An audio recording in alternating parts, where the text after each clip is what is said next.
জনসংযোগ কর্মসূচি ছিল। এরপরে আমরা গাবতলাতে একটা জনসংযোগ কর্মসূচি আছে। তার সাথে সাথে এখন আমাদের এখানকার যারা অঞ্চল নেতৃত্বরা আছে তাদেরকে নিয়ে এই যেভাবে আবাস যোজনা নিয়ে দুর্নীতি হচ্ছে, বিভিন্ন প্রকল্পের নামে যে দুর্নীতি হচ্ছে বা সরকারি যে কাজগুলো আসছে সেগুলো যে টাকা বরাদ্দ হচ্ছে বাকি ওর মধ্যে থেকে অনেক কাটমানিতে চলে যাচ্ছে, সঠিকভাবে কাজে হচ্ছে কি হচ্ছে না সেগুলো দেখভালের জন্য এই বিষয় নিয়ে একটা আলোচনা ছিল। দিল্লিতে সরকার বদল হয়েছে, কি বলবেন?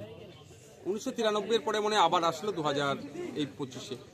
তো ব্যাপারটা হচ্ছে বিজেপি কিভাবে এসছে না আসছে, মানুষের মতামত নিয়ে এসছে, এটা সময় গেলে ধরা যাবে। কারণ হচ্ছে আমরা দেখলাম গতকালকে একটা টুইট রাহুল গান্ধীজি করেছিলেন যে 6 মাসে নাকি প্রায় 40 লাখ ভোটার বেড়ে গিয়েছে, লাস্ট 5 না 6 মাসে। তো এই ধরনের না হয়ে যায়, মানুষ যদি বিজেপিকে চাই অবশ্যই প্রত্যেকে দিল্লির মানুষ যদি চায় সেটাকে স্বাগত জানাতে হবে। তবে বিজেপি যেখানে যেখানে ক্ষমতায় আছেন বা কেন্দ্রে ক্ষমতা থাকার পরে রাষ্ট্রের এগিয়ে যাচ্ছে, রাষ্ট্র পিছিয়ে যাচ্ছে। মানুষের উচিত হবে এই বিজেপি এবং বিজেপি যারা দোষর আছে তাদেরকে প্রত্যাখ্যান করা। আর একটা কথা বলি, আমরা সকলেই জানতাম কম বেশি যে বিজেপিকে সুবিধা করার জন্য আপ পার্টি বিভিন্ন সময় নাগপুরে সহযোগিতা নিয়েছে।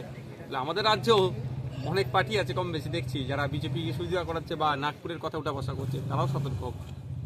2026-এর বিধানসভা ভোটের আগে ভাঙড়ে আইএসএফ কর্মী সমর্থকরা তৃণমূলে যোগদান করছে এবং ঘরের ছেলে ঘরে ফিরছে দাবি শওকত মোল্লা, কি বলবেন?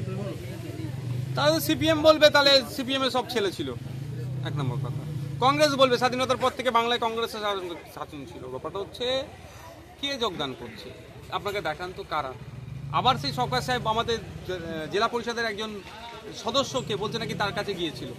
যদি তার কাছে গিয়েছিল তাকে যোগদান না করায় তাহলে একটা ছেলেকে যে আমাদের হয়তো সমর্থক ছিল এটা মানতে হয়তো মানছি, ভয় দেখিয়ে চমকে ধমকে আমাদের এই প্রাণগঞ্জ অঞ্চলের নেতৃত্বদেরকে ফোন করে ডাকছে এইদিকে আয়, মানে ভয় দেখাচ্ছে তোর ব্যবসা বন্ধ করে দেবো, এই করে দেবো, এই ধরনের ধমকে চমকে দু একজন যাচ্ছে। তারপরেও আমি বলছি আপনাদের যাকেই যাই করুক না কেন ভোটটা ইভিএম মেশিনে আইএসএফ এর পক্ষে আসবে, খামচিহ্নের পক্ষে আসবে।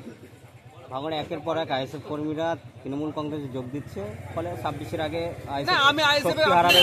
আমি আপনাকে একটা কথা বলি, আইএসএফ এর কর্মী নয়, আইএসএফ এর সমর্থক কিছু গিয়েছে, এটা অস্বীকার করবো না, কিন্তু যারা গিয়েছে তাদেরকে প্রেশার দিয়ে নিয়ে গিয়েছে, সে ভালোবেসে যায়নি। ভয় দেখানো হচ্ছে তাদের ব্যবসা বাণিজ্য মিথ্যা কেস মামলাতে তাদেরকে করে দেবে, সে গিয়েছে, কিন্তু তার ভোটটাও আইএসএফ এ আসবে। আমি একটা কথা দায়িত্ব নিয়ে বলছি, 2021 সালে আমরা তখন নতুন রাজনীতিতে এসেছি, আমাদের সম্পর্কে অনেক বাজে মন্তব্য করা হয়েছিল, বিজেপি এসে যাবে ভয় দেখানো হয়েছিল, তারপরেও ভাঙড়ের মানুষ 1,09,000 ভোট আমাকে দিয়েছিল।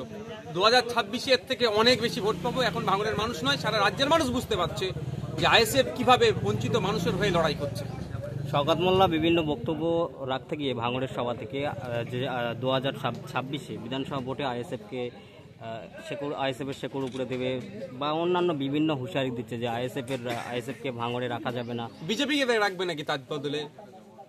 শুভেন্দু অধিকারীকে জায়গা দেবে নাকি? হিন্দু মুসলমানের রাজনীতি যেটা করছে, সকাল বিকাল একটা নির্দিষ্ট ধর্ম অর্থাৎ মুসলমানকে দেখে দেওয়ার চেষ্টা করছে, সেই শুভেন্দু বাবুকে রাখার চেষ্টা করছে আমাদের ক্যানিং পূর্বের বিধায়ক শওকত মোল্লা সাহেব। জিজ্ঞাসা করবেন তো আপনি কাকে রাখতে চাইছেন?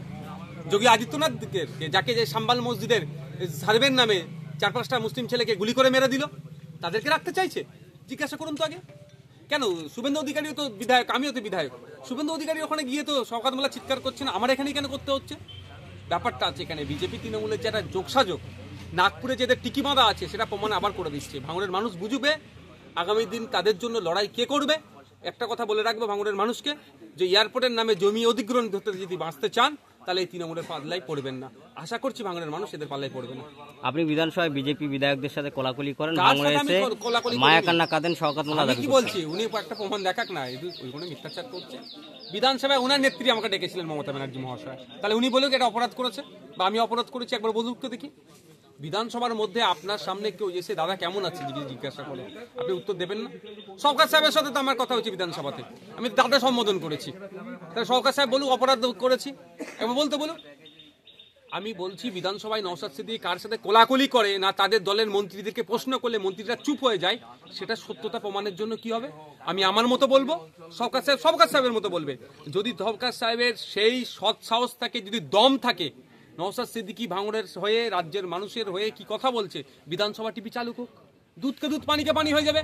কার সাথে কোলাকুলি করছি না কার মুখের কথা বলা বন্ধ করে দিচ্ছি, না আমাদের এখানে কোল্ড স্টোরকে নিয়ে যে স্টোর হওয়ার কথা ছিল সেটাকে নিয়ে কথা বলছি, না লেদার কমপ্লেক্সের হয়ে কথা বলছি, না ভাঙড় কলেজের নিয়ে কথা বলছি, না ভাঙড়ে আরো কলেজ বাড়ানো, শিক্ষা প্রতিষ্ঠান বাড়ানোর কথা বলছি, ভাঙড়ের ওই খালের ওপরে কংক্রিটের ব্রিজ নির্মাণের কথা বলছি, সবটাই জানতে পারবে। বিধানসভা টিভি চালাতে বলুন না। ভাইজান, বর্তমানে তৃণমূলের তাজা নেত্রী, এই বর্তমানে